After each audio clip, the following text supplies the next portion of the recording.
Tayyorman, boshlasak bo'ladi.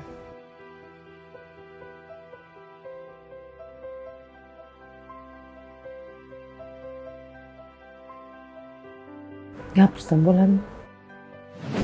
Sizni kim o'qishga qiziqtirgan? Ota-onam.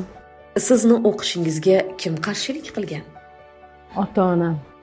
Nufuzli universitetda o'qishingiz uchun asosiy turtki. Ota-onam. Siz o'qimaganim uchun afsuslanaman deyapsiz. Ko'proq kim aybdor? Ota-onam. Hayotda yutuqlarga erishganingizda ko'z oldingizga kimlar keladi? Ota-onam. Hayotda biron og'ir sinovga duch kelganingizda ko'z oldingizga kimlar keladi? Ota-onam. Bu hayotda kim sizga ko'proq ishonadi? Ota-onam. Bu hayotda kim sizga ishonmaydi? Ota-onam. Sizni kim ko'proq xursand qiladi? Ota-onam.